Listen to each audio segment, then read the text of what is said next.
Wilmer, I gotta tell you, is the only VCU Ram at a table full of University of Richmond folks. I'm getting a little indigestion here, but I think it's gonna settle down. I think I'm gonna be okay in a little bit. You got time. I know. All right, the presentation today is called Bold Brands Win. All right, Bold Brands Win. Where's the clicker? Here we go. You don't have to go to the esteemed VCU Brand Center to understand what I'm going to tell you right now that they'll teach you in 3 years. There's only 3 kinds of brands. Brands you know and love, brands you know and don't love, and brands you never heard of. Think of any brand right now and I can put you in one of those 3 categories. Would you like some more explanation? There we go. Do you love your iPhone? Do you love Comcast?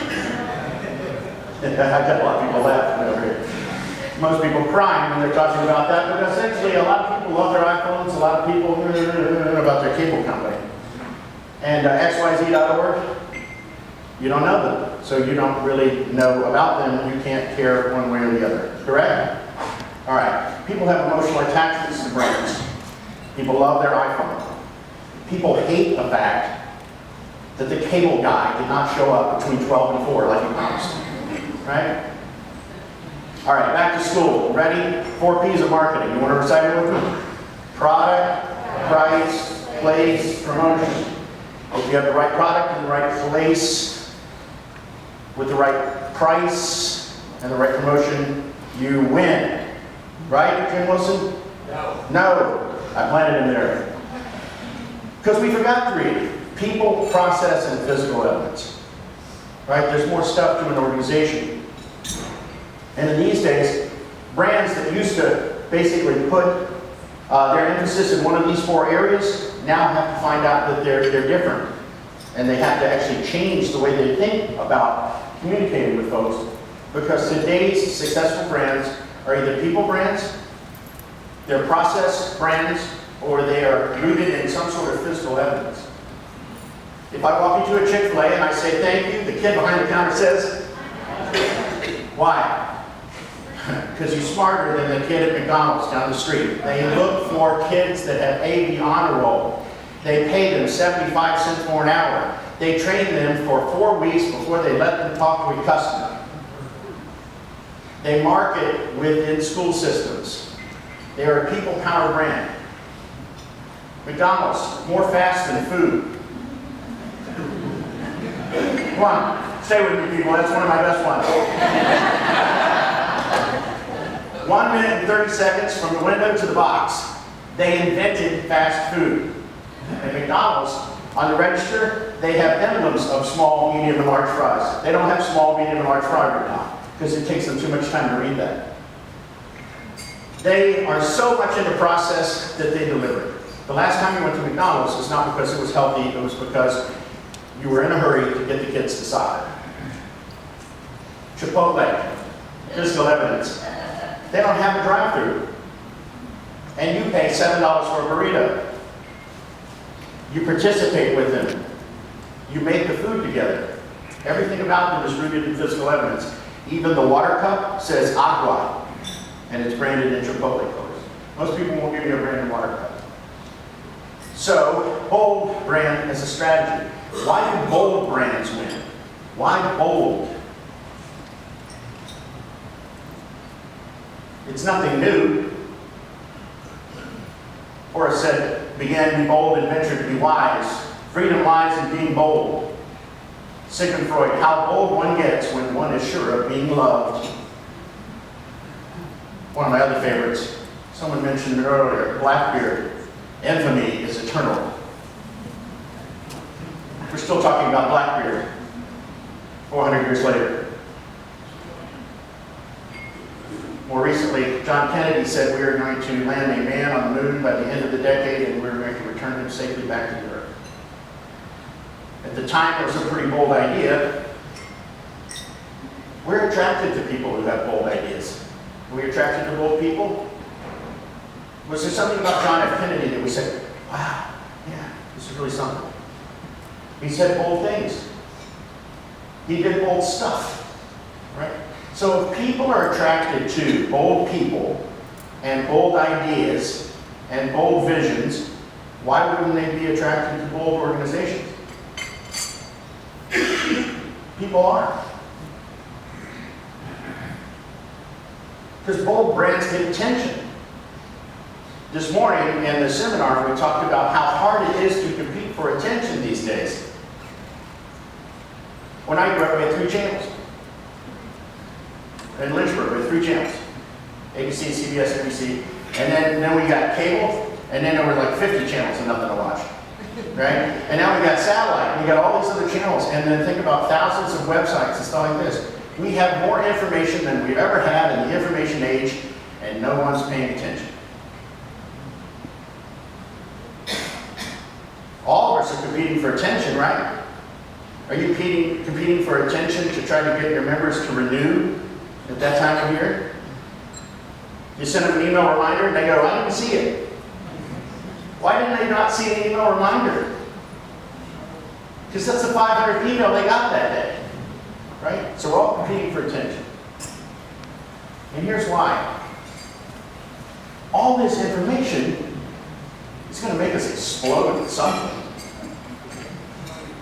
But your brain can't handle it. Scientists say that we actually get 25 to 35,000 pieces of data every day from the time you wake up to the time you go to bed.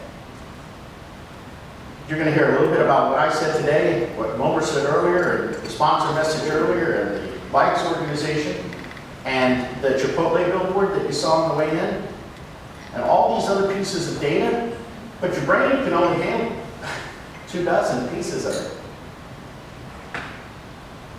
So people say, what do you guys do, Dave, at Madison+Main? They say, well, we create a piece of data that somebody will remember tomorrow, or next year, or 3 years from now, or hopefully longer.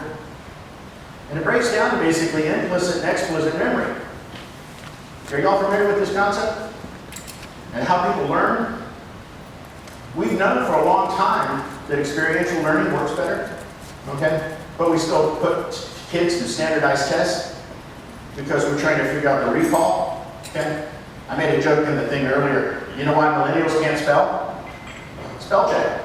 They've never known the world without it. They didn't have to learn how to spell. But that's not their fault. They're very smart. They know lots of other things, but they don't know I before E except after C, you know, because we have to learn that in a particular way.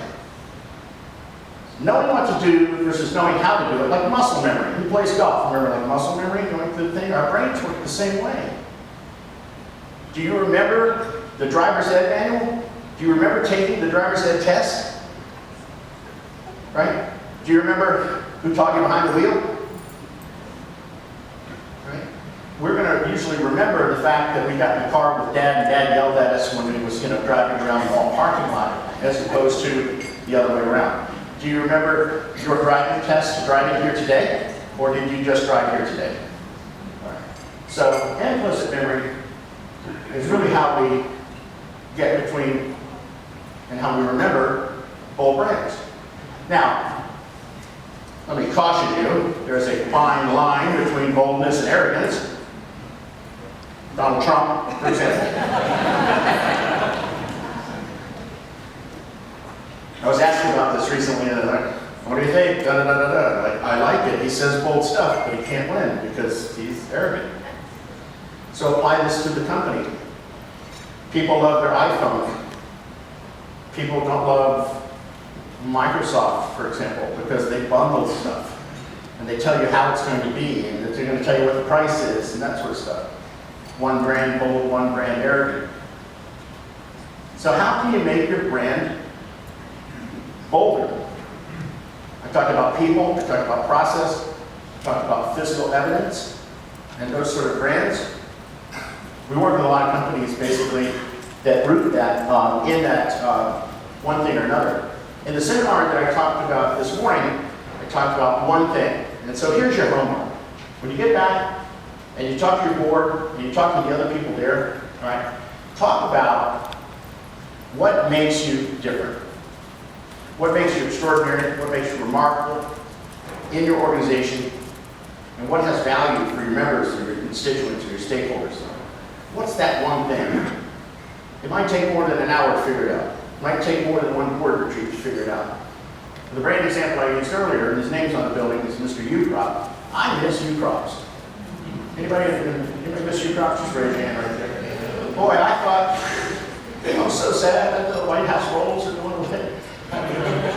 Got it right here.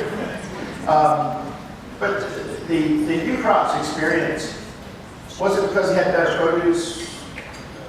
Was it because of this? Was it because of that? I mean, what was the thing? What was the thing that we liked about U-Crops? Service. And you all said it the same way that we said, it's my pleasure, just like the ship, right? You knew that brand for its service. And you would pay 5 cents more for a can of corn because the nice neighbor kid took your groceries to the car and put them in there for you. And that service is something that we're starting to lose in this day and age. And so that is the way that you can be bold. It doesn't necessarily have to be in your product or your pricing, right? If price brands win, then Haynes wouldn't have to advertise, this is the final Saturday, every week.